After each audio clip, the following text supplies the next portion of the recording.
Gold light pooled on the marble floor like melted coins, and the air inside the ballroom tasted faintly of cardamom and old secrets.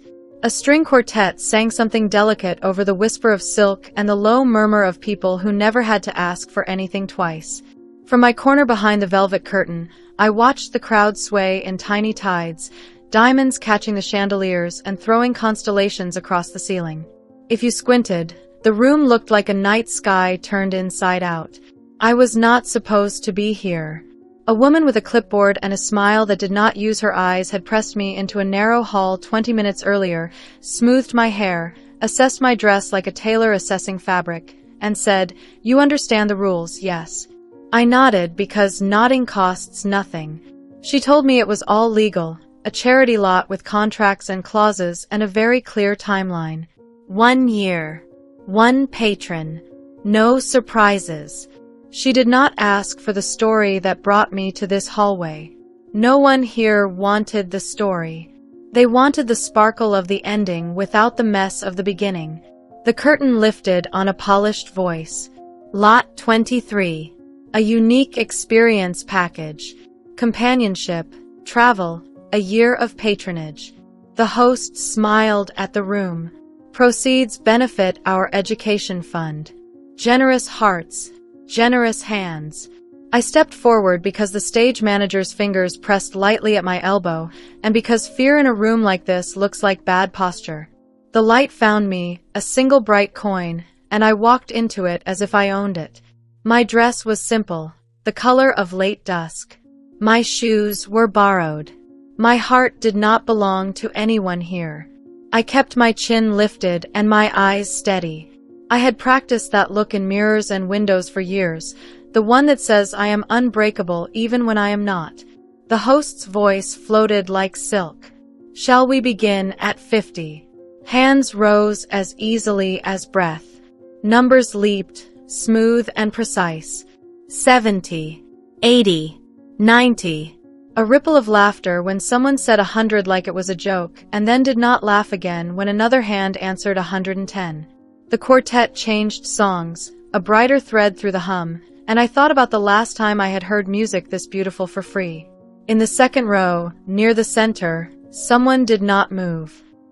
He sat with the kind of stillness that rearranges a room, dark suit assembled with care, jaw set as if he had made a decision an hour ago and time was merely catching up. His cuff link flashed once when he adjusted his sleeve. That is how I saw him. 1 silver blink. 1 interruption in the quiet. The host's numbers climbed like a ladder whose top I could not see. 120. 130. 140. The crowd began to watch each other instead of me, which is how it always goes. People do not buy people, they buy the way other people are watching them. Then the still man lifted 2 fingers. He did not speak. He did not lean forward. The room did that around him. The host's smile warmed by several degrees. Thank you, Sheikh Khalid. 150. Do I hear 160? He waited only a breath. 160. Thank you to the gentleman near the pillar. Eyes cut from one man to the other, curiosity sharpening like a knife being tested. I did not let myself look directly at Khalid. I looked at the empty chair beside him instead. I looked at the slice of darkness under his table. I looked at the way his glass of water sat precisely on its coaster, as if even the condensation knew where to stop. 165, the host sang. 170. 175. The numbers that could stitch a street back together, that could buy a roof, a school term, a year of gentleness for someone who had not yet learned how to ask for it. The thought made my throat hot. Khalid lifted his hand again. 180. His voice was low when he finally used it. It carried like a soft command. 190, said the pillar man, more loudly than necessary. The host's teeth glowed. 200. Silence arrived. It took the room 3 seconds to understand that 200 was a wall some would not climb for a cause that was not theirs. I felt the air change, a tiny vacuum around me, and I understood also the other side of the number. A price is a story, and this story would be told again in whispers when the night ended. I tasted metal and swallowed it. Khalid stood. He did not increase the bid. He simply rose and placed his hand flat against his chest, a gesture that made the host's smile falter, just a fraction. The quartet's melody hesitated and then remembered itself. The host found his script again. Sold at 200 to Sheikh Khalid al-Rashid. Applause clapped politely, then louder, like rain starting on a roof. I kept my face arranged, dignity pressed into every line. The stage manager touched my elbow again, and I let her turn me toward the small stair that would take me down into a new equation. Backstage smelled like dust and perfume. Contracts waited on a silver tray. A dark-haired man in a tailored thobe offered a pen as if offering a blade. I read each line slowly. 1 year. Discretion. Travel at patron's discretion. A stipend transferred monthly. An option to terminate for cause. My name spelled correctly. The world narrowed to a line for my signature. When the pen touched paper, I expected my hand to tremble. It did not. He waited in a private lounge beyond a carved wooden screen. The room was all cool stone and soft lamps, empty of people pretending not to stare. When I stepped through, he remained seated, but the stillness in him leaned toward me like a question. Up close, he was less immaculate than he looked from the floor. A shadow along his jaw, where the razor had left a whisper. A small pale scar near his lip, the kind that comes from a childhood that still remembers climbing walls. His eyes were not the flat dark I had expected. They held a green thread, like a hidden oasis under the surface. "Layla," he said, as if my name had always belonged in his mouth.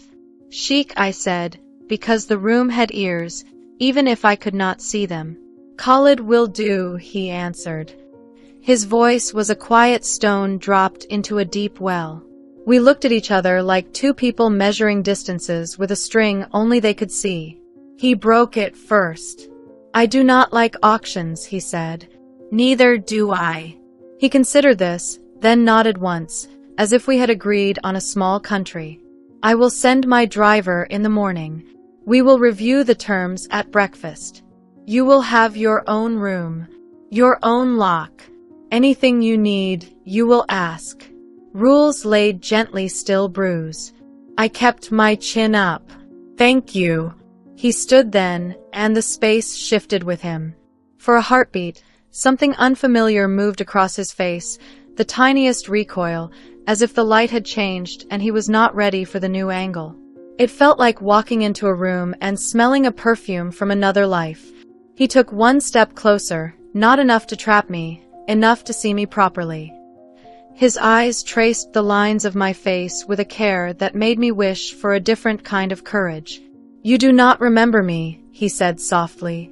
The sentence slid under my ribs. I held my breath without meaning to. I searched his features, the scar, the mouth, the eyes with their green secret, and far behind the years something thinned and almost broke. The memory would not come. He saw the answer before I gave it. "Good," he murmured, and the word did not sound like relief. A door whispered open behind me. The clipboard woman stepped in with a small cough and a professional smile. "The car will be ready at 9. Khalid nodded to her, then to me. "Until morning, Layla." I turned toward the screen, toward the hallway, toward the ink still drying on the line that now held my name. I needed air that did not smell like old secrets. I needed to be alone with the part of me that had almost recognized a stranger. As I stepped past the carved wood, a thin strip of mirror caught our reflections together for the first time. A man standing very still. A woman learning how to move inside a story she had not written. In the glass, his eyes found mine again. And in that brief shimmer I saw it at last, a flash from a night I had buried so deep I thought the desert had drunk it forever. A gate half open. A boy with a cut lip. My own voice saying run. The memory snapped like a wire. The morning light in Dubai isn't gentle. It spills through glass like liquid gold, warm and deliberate, filling every shadow until you have nowhere to hide. That's how it felt when the driver pulled up in front of my small apartment at exactly 9, the polished black SUV reflecting the sun so sharply I had to squint. The man who stepped out wore a crisp white Kendura and mirrored sunglasses. He didn't smile.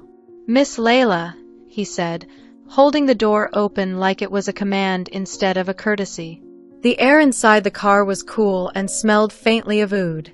We drove in silence, the city rising and falling outside the tinted windows, shimmering towers giving way to narrow streets, then back again to wide boulevards lined with palm trees. I caught my own reflection once or twice, the set of my mouth tighter than I wanted it to be. Khalid's penthouse was in a building I had only ever seen from a distance, its mirrored facade curved like a sail catching an invisible wind. The elevator ride to the top was soundless except for the faint hum of the mechanism, and when the doors opened, I stepped into a space that felt more like a palace than a home. High ceilings, walls of glass looking out over the Arabian Gulf, the water stretching so far it seemed to swallow the horizon. A grand piano sat by one window, its surface gleaming, untouched. Thick rugs softened the marble floors, and the air smelled faintly of jasmine. Khalid was waiting in the center of the room. He didn't move toward me. "You're on time," he said, as though it were the first test I had passed. "I keep my word," I replied, my voice steady even though the sheer scale of the place made me feel small. He gestured toward a low table set for breakfast. Fresh bread, fruit, small dishes of honey and dates. "Eat. We'll talk." I sat across from him, the chair sinking just enough to make me feel lower than him. He didn't start eating right away. Instead, he watched me as I tore a piece of bread, drizzled honey over it, and took a bite. His gaze wasn't predatory, it was calculated, as though he were mapping out which parts of me would bend and which would break. "I have rules," he said finally, his voice even. "You'll have your own room, with a lock only you control. You are free to come and go, but my driver will take you anywhere outside. You will attend events with me when I request it. In return, you will be protected, and every arrangement in our contract will be honored." It was protection wrapped in possession, and we both knew it. "And if I don't agree to one of your requests?" I asked. His eyes met mine, unwavering. "Then you will have to convince me why." We ate the rest of the meal in measured silence. Once, I caught him looking out toward the sea, his expression unreadable, the light glancing off his profile in a way that made him seem almost weary. But the moment passed, and when he looked back at me, that careful stillness was back in place. After breakfast, he showed me to my room, a space as large as my entire apartment, with floor-to-ceiling windows and a view that made me dizzy. A bouquet of white lilies sat on the dresser, their scent heavy in the warm air. "I'll be gone most of the day," he said from the doorway. "If you need anything, ask Malik." Something in me itched to challenge him, to ask why he had bid on me at all if this was going to be an arrangement of polite distance. But I held the words back. For now. When the door clicked shut behind him, I moved to the window and looked out at the city. Somewhere in those streets was the life I had before this, a life I had thought I wanted to escape. Now I wasn't sure if I'd traded it for something better or something far more dangerous. That night, I woke to the sound of a low voice. I padded to my door, opened it just enough to see down the hall. Khalid stood near the floor-to-ceiling glass in the living room, a phone pressed to his ear, his face shadowed. "She doesn't remember me," he said quietly, his tone unreadable. Then, after a pause, "That's good. It's better this way." My chest tightened. I didn't know who he was talking to. I didn't know what I was supposed to remember. But I knew one thing for certain. Whatever had brought me here was no accident. The invitation came the next morning, disguised as a casual suggestion. "We'll leave at noon," Khalid said over coffee, as if he were asking me to step outside for a walk. "Leave?" I asked. "For the desert. My estate there is quieter." No reporters. No interruptions. There was no room in his tone for negotiation. By midday, we were gliding down a long, empty highway. The city faded in the rearview mirror, replaced by rolling dunes that shimmered gold beneath the sun. Heat distorted the horizon, making the world ahead of us look like it was breathing. Malik drove while Khalid sat beside me in the back. He didn't speak much, but every now and then I caught him looking at me, like he was weighing questions against the silence between us. The estate appeared like a mirage, a sprawling palace of white stone rising from the sand, its arched windows catching the sun. Beyond it stretched nothing but dunes and sky. Inside, cool marble floors and high ceilings offered relief from the heat. Servants moved quietly, their presence more felt than seen. That evening, Khalid invited me for a camel ride. The animals were tall and calm, their long shadows stretching across the sand. I wasn't used to the swaying gait, but Khalid rode easily, his posture relaxed, the desert clearly a place he knew well. As the sun lowered, streaking the dunes in amber and crimson, a sudden wind began to stir. It was gentle at first, then stronger, swirling sand around our feet. Khalid's gaze flicked to the horizon. A sandstorm. We need to get to the shelter. We urged the camels toward a small stone structure built into the side of a dune.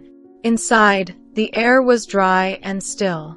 Outside, the wind roared, rattling the wooden shutters. "It'll pass," Khalid said, setting a lantern between us. In the flickering light, his features softened, the sharp lines of control fading into something almost human. I leaned against the wall, hugging my knees.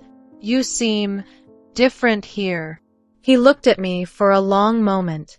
"The desert doesn't ask for masks. You are who you are, or you don't survive." It was the first time we'd spoken without the weight of rules or contracts. He told me about his family's history, how his grandfather had built their fortune from nothing, how the desert was still in his blood no matter how many glass towers he owned. I almost told him something about my past then, how I had learned to survive in a world that didn't care if I disappeared. But the words caught in my throat. The storm raged for nearly an hour. In that time, we shared silence that didn't feel hostile.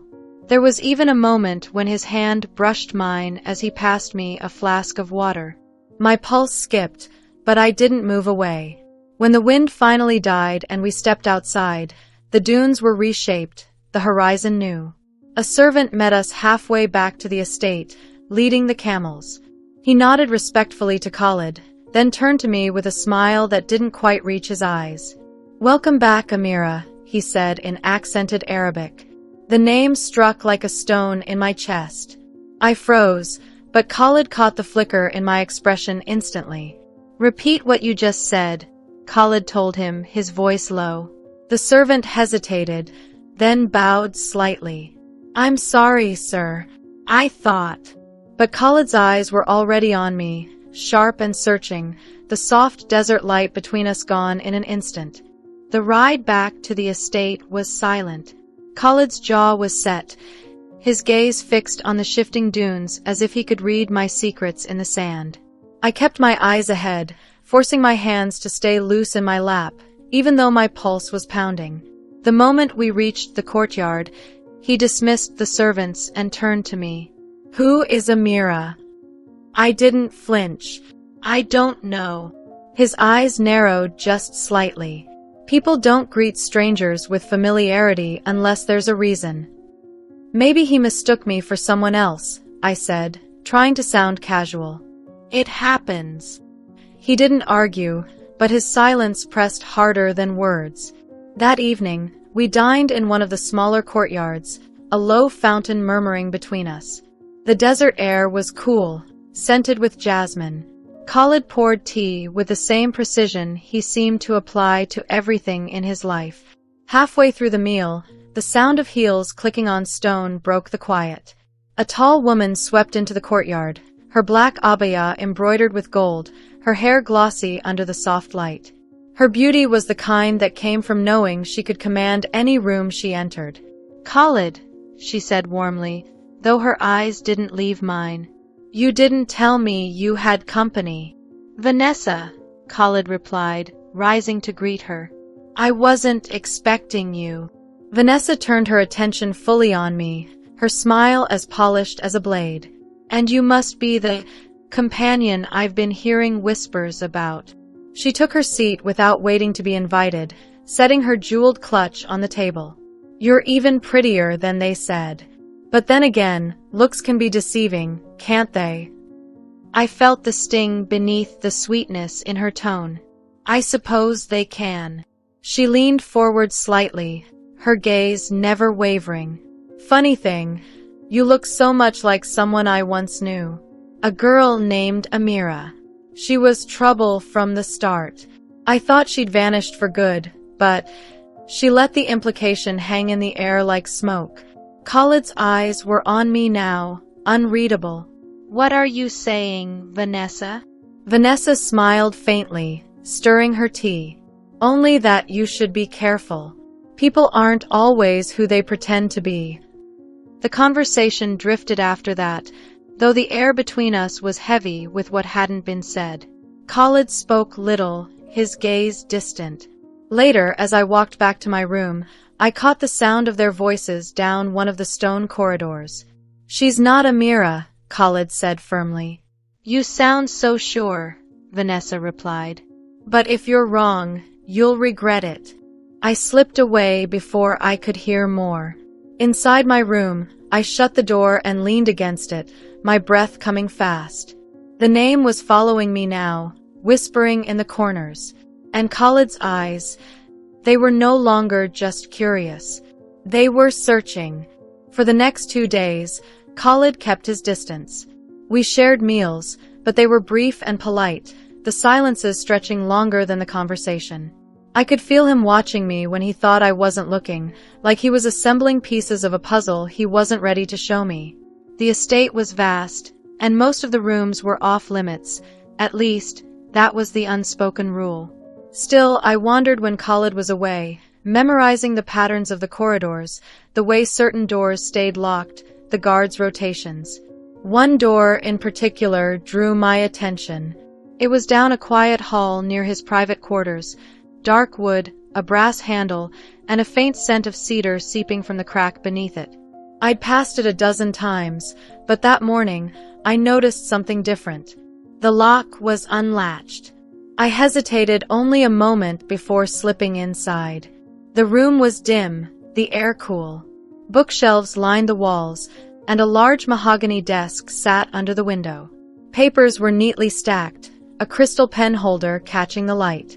On one side of the desk, a leather-bound folder rested slightly ajar. I shouldn't, but I did. Inside were photographs, me, taken from different times and places. Some were recent, others from years ago. There was a scan of my passport, old addresses, even an article printed from a foreign newspaper. The headline was in a language I hadn't read in years, but I knew enough to understand the weight of the words. Scandal. Betrayal. Disappearance. My throat tightened. He knew. He'd known all along. There was also a small envelope inside the folder. I slid it open to find a photo so worn it was nearly faded. A younger version of me, standing beside a man whose arm was draped casually over my shoulder.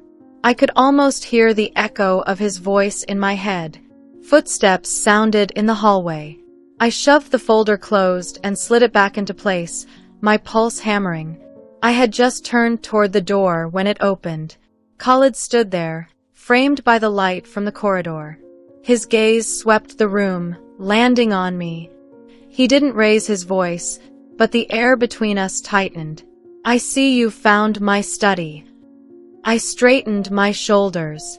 You left it unlocked. That doesn't mean it's open to you. He stepped inside, closing the door behind him. Curiosity can be dangerous, Layla. You've been following me, I said, my voice sharper than I intended. Photographs. Files. You've known who I am from the start. He regarded me for a long moment, then moved to the desk. Yes. The word was quiet, but it hit harder than a shout. Why? I demanded. Because, he said slowly, I don't believe the story they told about you. And I needed to see if I was right. Before I could respond, his phone buzzed on the desk. He picked it up, his expression darkening as he listened. When he ended the call, his eyes met mine again, colder now. The man from your past. He's in Dubai. And he's looking for you. The words hung in the air like smoke I couldn't clear from my lungs. He's in Dubai. And he's looking for you. I gripped the back of the chair, steadying myself. Who told you that? Khalid didn't answer right away. He set his phone down, his movements deliberate, as if giving himself time to choose what to say. I have people who watch for certain names. Yours isn't the only one. My name, I said bitterly. Or Amira's? His eyes locked onto mine. The name you've tried to bury. I turned away, walking toward the window. The desert stretched endlessly beyond the estate walls, an ocean of gold that looked peaceful from a distance. But I knew better. Storms could rise out of nowhere, swallowing everything in their path. When? I asked quietly. He arrived yesterday, Khalid said. He's been asking questions, the kind that attract attention. My stomach nodded. There weren't many people who would come this far for me, and none of them meant well. It's him, I whispered. Khalid stepped closer. Layla, if you want to survive this, you need to tell me exactly what happened. I faced him, my heart pounding. You wouldn't believe me. Try me. The urge to speak warred with the instinct to keep running. I had built my life on silence, on never letting anyone get close enough to use the truth against me. But the look in Khalid's eyes, steady, unflinching, wasn't pity. It was something else. Still, I shook my head. I can't. Not yet. A flicker of frustration crossed his face, but he didn't press me. Instead, he said, then you stay here, until I deal with him. I laughed without humor. You think I'm just going to hide behind your walls? I think, he said, voice lowering, you don't understand how dangerous this man is. If I hadn't found you first, he would have. That night, I barely slept. Every sound in the corridors pulled me from the edge of rest. At one point, I thought I heard voices outside my door, Khalid's deep tone and Malik's quieter one. I couldn't make out the words, but I caught my name more than once. In the early hours, I slipped from my room and made my way toward the rear garden. The air was cool, the scent of jasmine heavy. But as I reached the gate, I saw movement, a shadow breaking from the deeper darkness near the wall. A man. Tall, broad-shouldered, wearing a dark coat despite the heat. His face was in shadow, but when he spoke, the sound of his voice froze my blood. Amira, he said softly, like it was a secret he'd been keeping for years. I stepped back, my heart hammering, but before I could answer, another voice cut through the night. Step away from her. Khalid. He was standing in the archway, framed by the golden light spilling from the hall. His presence was like the sudden shift of wind before a storm. The man's silhouette turned slightly, enough for me to catch the gleam of a smile. You think you can keep her from me? Khalid took a step forward, his tone like steel. Try me. The stranger's laugh was low and cold. She belongs to me. And just like that, the walls I thought were protecting me began to feel like a cage. Khalid didn't speak to me for the rest of the night. After that tense encounter in the garden, he ordered Malik to double the guards, then walked away without looking back. I was left standing in the cold desert air, my pulse still rattling through me like a drumbeat I couldn't silence. By morning, I knew I couldn't keep running from this, not from him and not from the truth. I found him in the smaller sitting room, the one lined with floor-to-ceiling bookshelves. He was standing by the window, hands clasped behind his back, looking out toward the endless dunes. I owe you the truth, I said quietly. He didn't turn. I'm listening. I drew in a breath that felt heavier than the air around me. My name isn't really Layla. It's Amira Hassan. He didn't move, but I saw the faint tightening of his shoulders. Years ago, I continued, I worked for a wealthy family in Muscat. They trusted me, or at least I thought they did. I was engaged to their eldest son. At that, Khalid turned. His eyes were dark, searching my face for something. The man from last night. I nodded. His name is Rami. He was charming, intelligent, but his family's business wasn't as clean as it looked. I overheard a conversation one night, details about a deal that would ruin dozens of people. I confronted him. I thought he would be proud that I wanted to stop it. Instead, he accused me of trying to destroy him. I swallowed hard, forcing the words out. 2 days later, money went missing from his father's accounts. They claimed I stole it. They made sure the story spread. My name was blackened. I had no choice but to run. I changed my identity, left everything behind. Khalid's expression was unreadable, but I could feel the weight of his silence. He's here now, I said. Not because he wants me back, but because if I'm alive, I'm proof of what really happened. He'll either force me to stay quiet or make sure I disappear. For a moment, the only sound was the faint rustle of the curtains in the morning breeze. Then Khalid spoke, his voice low but steady. I believed the story was a lie. That's why I bid for you at the auction. Not to own you, his gaze locked onto mine, but to protect you before he could find you. The air between us felt different now, charged with something I couldn't quite name. You should have told me sooner, he said. I didn't know if I could trust you, I admitted. His eyes softened, but only slightly.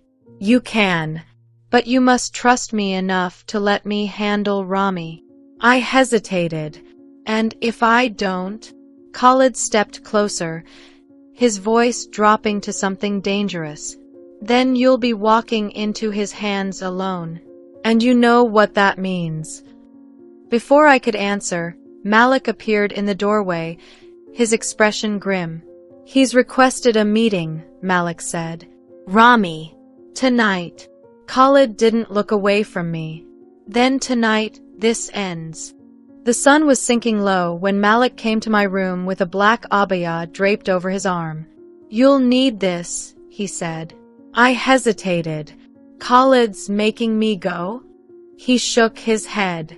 No. He's giving you the choice. The choice felt like a lie. If I stayed behind, I'd be wondering what Rami was planning. If I went, I'd be walking straight into his hands. But deep down, I knew there was no avoiding this. When I stepped into the courtyard, Khalid was already waiting beside a black SUV, his kandura pristine, his expression unreadable. His gaze flicked over me briefly. Stay close. Speak only if you need to. The drive was long and silent. The city lights blurred past the windows until they gave way to quieter streets. Eventually, Malik turned into a narrow alley and stopped in front of an old, unmarked building. Inside, the air was thick with incense and something else, something metallic, like old coins or blood. We were led through a dim corridor into a private room lit only by a few low lamps. Rami was already there. He sat at the head of a low table, dressed in an expensive dark suit, his smile slow and cold. Amira, he said, rising to his feet. I was beginning to think you'd forgotten me. I didn't forget, I said, my voice sharper than I felt. I tried to. His smile widened. And yet, here you are.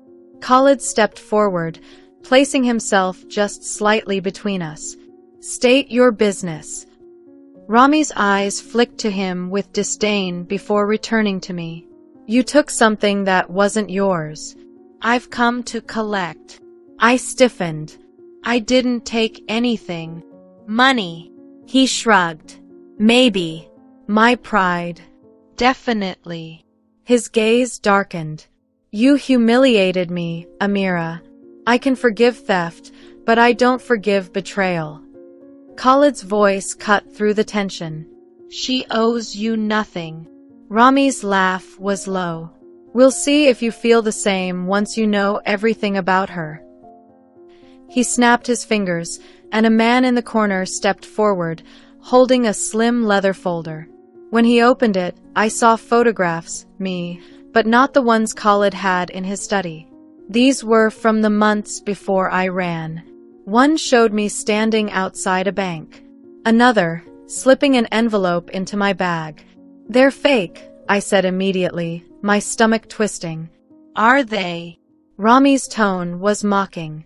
Or did you simply get better at hiding your tracks? Khalid's gaze slid to me, not accusing, but searching. Layla. I met his eyes. They're not real. Rami leaned back, satisfied that the seed of doubt had been planted. I'm willing to forget all this, if she comes back with me. No, Khalid said flatly. The room went still. Rami's expression cooled, his smile vanishing. Then you've just made yourself my enemy. Before Khalid could respond, the lights flickered, once, twice, then went out completely. The air shifted, heavy with sudden danger. In the darkness, I heard the scrape of a chair, the rustle of movement. Then a hand, rough, unfamiliar, closed around my wrist. The grip on my wrist was like iron. I twisted, trying to pull free, but the darkness swallowed everything. Faces, exits, even the sound of Khalid's voice. Layla! He shouted somewhere behind me. The man yanked me toward the back of the room, his steps quick and sure as if he'd memorized the layout. My shoulder slammed into a doorframe, and the sharp pain only fueled my panic. I clawed at his hand, my nails catching skin, but he didn't let go. We burst into a narrow corridor that smelled of damp stone. A door banged open ahead of us, and suddenly the cooler night air hit my face. I tried to scream, but a rough hand clamped over my mouth. A black van waited with its engine running. The man shoved me inside, and the door slammed shut before I could even find my balance. The van lurched forward. My eyes strained against the dim interior, catching only shadows. Two men sat across from me, their faces hidden under black scarves. One of them was the man who grabbed me. The other sat perfectly still, his gaze locked on me like a predator studying prey. Back in the building, Khalid's world had gone silent for a split second after I disappeared into the dark. Then the emergency lights flickered on, throwing long, pale shadows across the empty chair where I'd been moments before. Rami was still there, leaning back with infuriating calm. You should have taken my offer, he said. Khalid's jaw tightened. Where is she? Rami smiled faintly. You think I'd be stupid enough to tell you?